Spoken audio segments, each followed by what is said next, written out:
kuangalia maswali haya yote kwa undani litatekelezwa, kwa sababu hapo awali kama nilivyosema kuna baadhi ya viongozi ambao wana vyeo vya juu sana ambao wamekuwa kizungumza na kusema kwamba itapitishwa jinsi ilivyo, kwamba hakuna koma itabadilishwa. Lakini kwanza tufike kwake Moses Kuria ambaye ni waziri anayeshughulikia masuala ya viwanda, biashara na uwekezaji. Mheshimiwa Moses Kuria, kwa kuangalia tu pendekezo hili la kipekee kuhusiana na mafuta, 8% ndio ushuru ambao unatozwa sasa hivi mafuta, tukihamia 16%, unahakikisha gani kwamba kwa kweli gharama ya maisha itashuka na sio kupanda, ikitiliwa maanani mheshimiwa kwamba karibu kila sekta hapa nchini Kenya yategemea bei ya mafuta, na tumeona athari zake wakati bei hii imekuwa ikipanda. Usafirishaji wa bidhaa kutoka kiwanda hadi kule mashinani, usafirishaji wa malighafi wategemea mafuta. Unahakikisha gani kwamba licha ya kupandishwa kwa gharama hii ya mafuta, ushuru wa mafuta hadi 16%, gharama ya maisha bado itasalia chini? Kwanza wacha nishukuru shirika la Royal Media kwa kuandaa huu mjadala. Nimefurahi sana, na hii ndio demokrasia tunataka, kusikiza kila mtu bila kung'oa reli na bila kuandamana.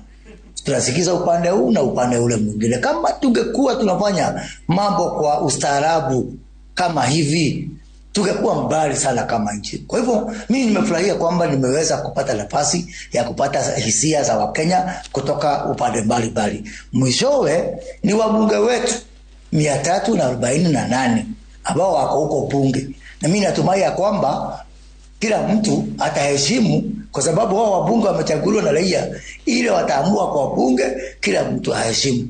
Tumesema ya kwamba kila mtu atapata nafasi yake ya kuongea, but at the end of the day majority will get their way.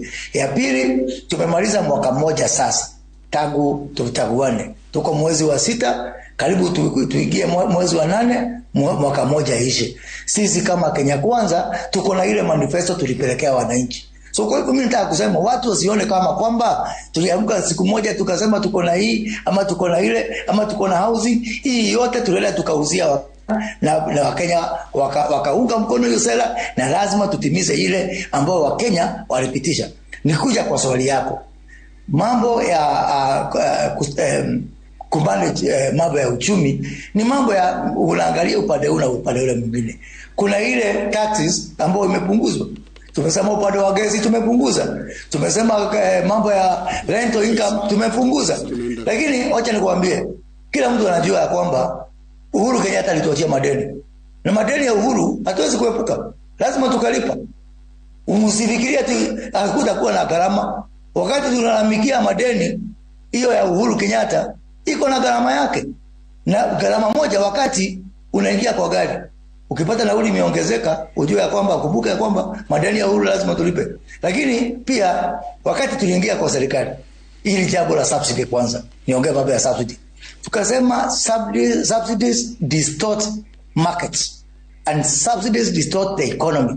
Juzi nilisikia rais wa mpya wa Nigeria, Tinubu, siku ya kuapishwa kwake, kama tarehe 13 mwezi wa 9, wakati rais William Ruto aliapishwa, hata Tinubu wa Nigeria kitu cha kwanza alitangaza ya kwamba subsidy ya mafuta ameondoa kwa sababu haiwezi kuendelea kwa muda mrefu.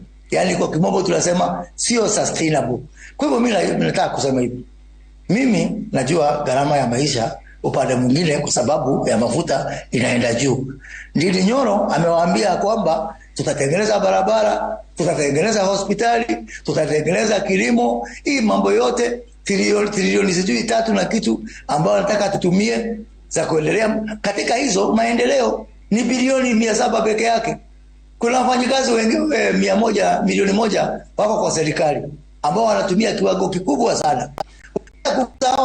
Useme sasa wacha tupunguze idadi ya watu ambao wanafanya kwa serikali, unasikia nduru tena kutoka kwa Wakenya wale. Mimi nataka kusema hivi, tupatieni nafasi tufanye yetu. Baada ya miaka 4 tuko na appointment na mpiga kura. Okay. Mpiga kura ataangalia kama tumefanya mambo ambayo tulisema tutafanya ama hatujafanya. Na pia niongeze kusema hivi, niseme ya kwamba lazima tutubainishe kati ya kuongezeka kwa gharama, ni maisha imeenda juu ama ni mwananchi hana pesa kwa mfuko. Mimi nasema kusema kwa sababu hata huko Europe na America inflation iko juu sana. Dola wakati tulichukua hii serikali ilikuwa 110. Sasa hii iko 140. Hata hiyo umesema mafuta imepanda, sio kitu kulinganisha na vile dola imeendelea kupata nguvu. Sio hapa nchi zote, mimi ni mtu wa kutembea dunia mzima. Mimi nakwambia hii maana na dunia mzima.